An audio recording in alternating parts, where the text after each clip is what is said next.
Olá, pessoal. Aqui é a professora Marcela e na nossa aula de geografia de hoje nós vamos falar sobre população mundial. A primeira coisa que você tem que saber é que a geografia, para analisar a população, ela se utiliza de estudos demográficos.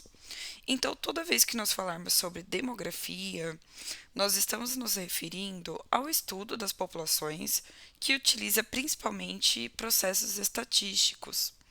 Eu trouxe um gráfico para mostrar para vocês como ocorreu a evolução do crescimento da população mundial.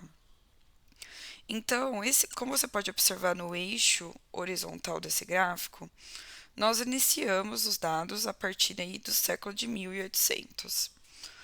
Os estudos demográficos apontam que antes desse período, a população mundial não teve um considerável crescimento, foi mais ou menos estável, né, essa evolução.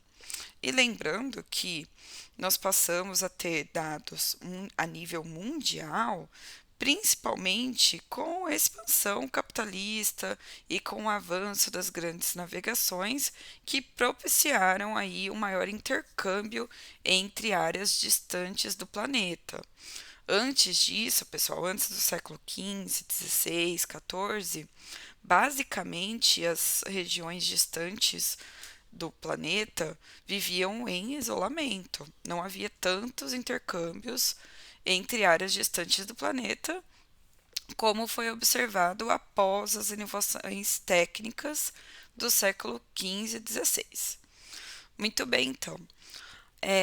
Como a gente pode ver, do século ali 19 até o século XX, o comecinho do século XX, o crescimento da população mundial ocorreu de forma bem lenta e gradual.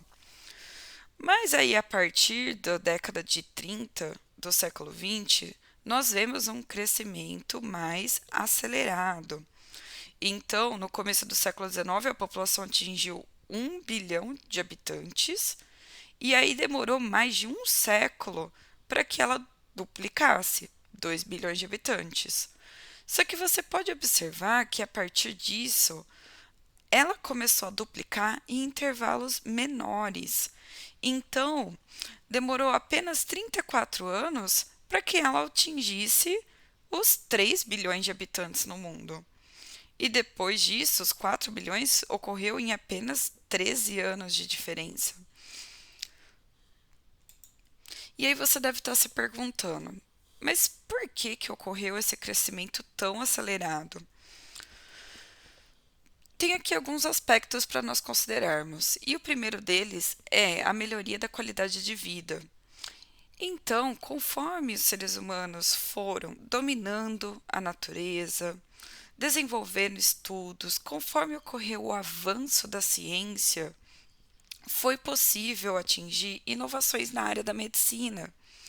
Então, os diagnósticos de doenças e as maneiras de tratá-las melhoraram bruscamente, principalmente aí com a invenção de medicamentos. Um outro fator que contribuiu para o crescimento da população mundial foi a melhoria na saúde pública e também nos aspectos da urbanização. Então, quando a gente tem aí um crescimento da população vivendo na cidade, foi possível observar que as cidades não estavam preparadas para receber essa grande quantidade de pessoas, o que gerou aí um problema de saúde pública, né? Excesso de lixo, não havia uma rede de coleta de esgoto, o que acabou contribuindo para a expansão de doenças. E aí, quando a gente começa a melhorar essa infraestrutura urbana, quando os governos eles começam a pensar na necessidade de melhorar a saúde pública, é que começa a avançar então a água tratada, a rede de coleta de esgoto e de lixo, o que acaba contribuindo para a melhoria da qualidade de vida. Então, basicamente, esses fatores contribuíram para a diminuição daquilo que nós chamamos de taxa de mortalidade.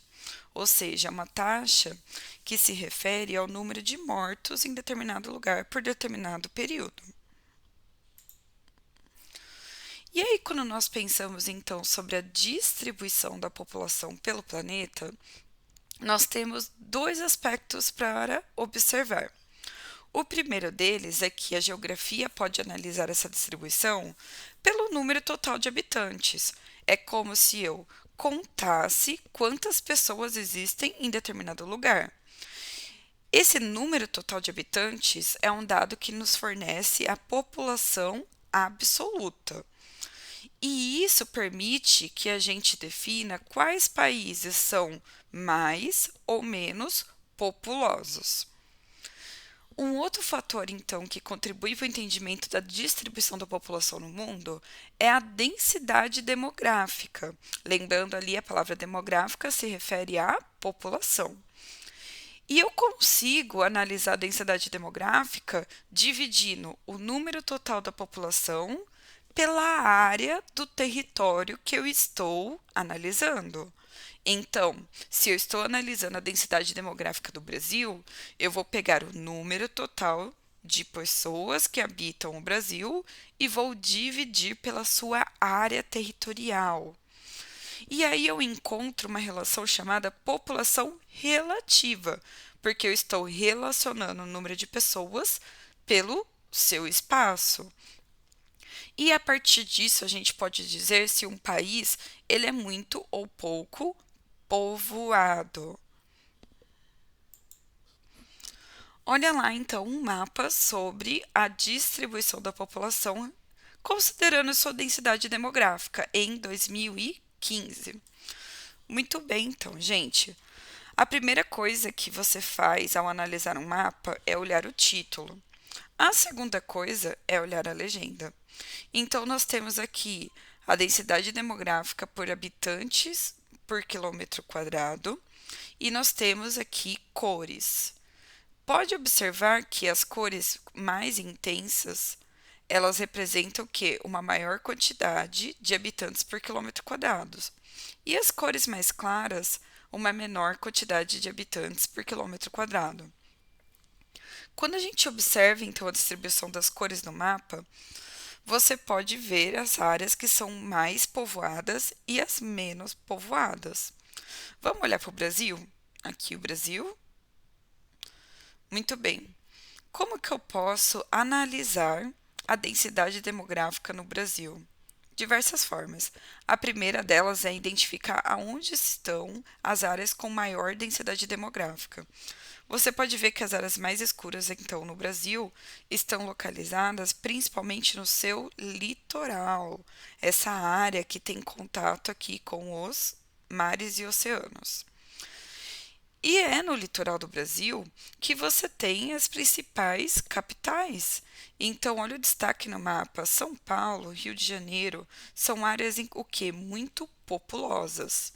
Então, de maneira geral, vamos sintetizar essa informação que as áreas mais povoadas do Brasil, ou seja, as áreas que apresentam maior densidade demográfica, estão localizadas no litoral e próximo das grandes capitais brasileiras.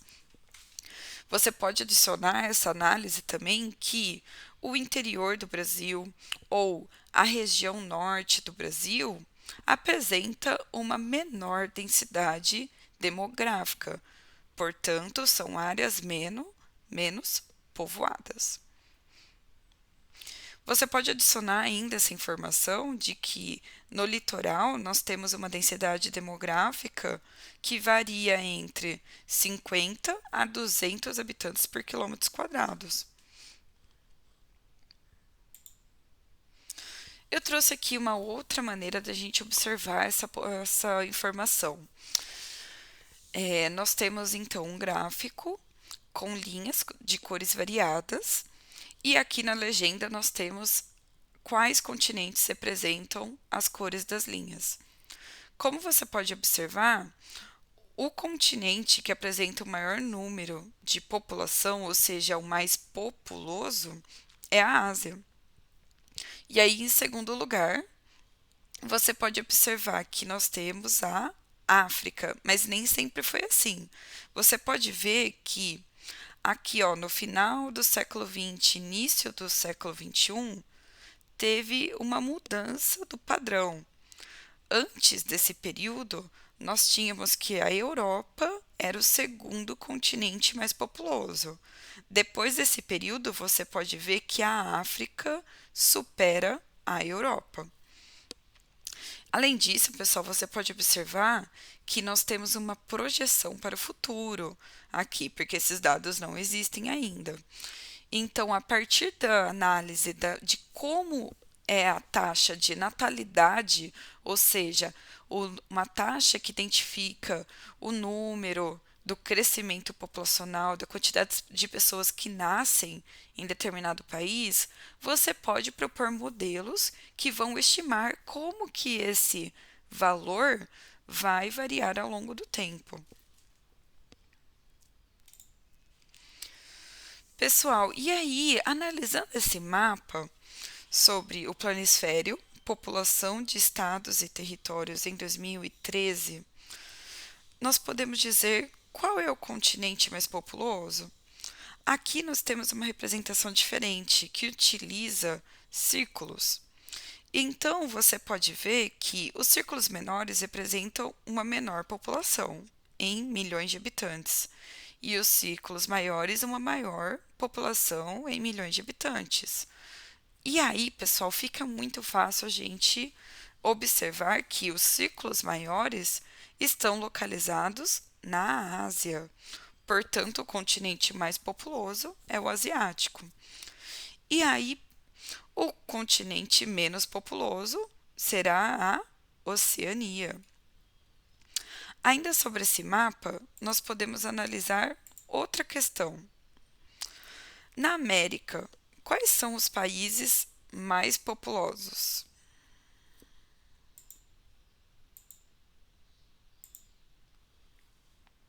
Quais são os 3 países mais populosos da América? Bom, você pode observar que os maiores ciclos estão localizados no Estados Unidos, Brasil e México. Eu trouxe uma outra representação bem interessante sobre essa informação de maiores e menores países no sentido populacional. É a anamorfose. A anamorfose é um tipo de representação que torna a superfície dos territórios proporcionais aos dados que você deseja representar.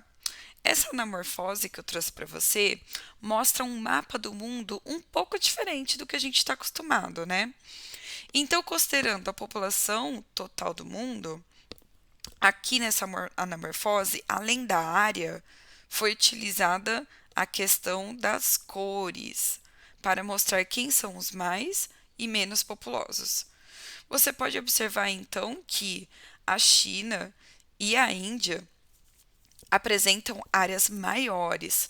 Só que quando você observa um mapa convencional, você vê que esse não é o tamanho adequado desses 2 países, tá? Então, você pode ver mais uma vez que o continente asiático apresenta aí a maior população mundial, e quando nós analisamos o segundo maior, nós temos a África, e na questão da América, nós temos então aqui Estados Unidos, Brasil e México. Eu estou trazendo para vocês várias formas de representação que a geografia se utiliza para poder analisar essa relação entre humanidade e o espaço que ele ocupa. Então, vamos finalizar aqui a nossa análise observando uma tabela. Mundo, países mais populosos em milhões de habitantes. Para a gente observar especificamente o Brasil. O Brasil, ele se configura, no caso aqui com dados de 2017, como o quinto maior país no sentido populacional. Significa que o Brasil é o quinto país mais populoso do mundo, com mais ou menos 207 milhões de habitantes. Claro que, se nós formos analisarmos as estimativas para o ano de 2019 e 2020, esse número vai estar muito maior, pois o Brasil, ele apresenta uma taxa constante de crescimento aí desde o início da história brasileira. Eu espero que a aula de hoje tenha contribuído para vocês e até a próxima. Um abraço.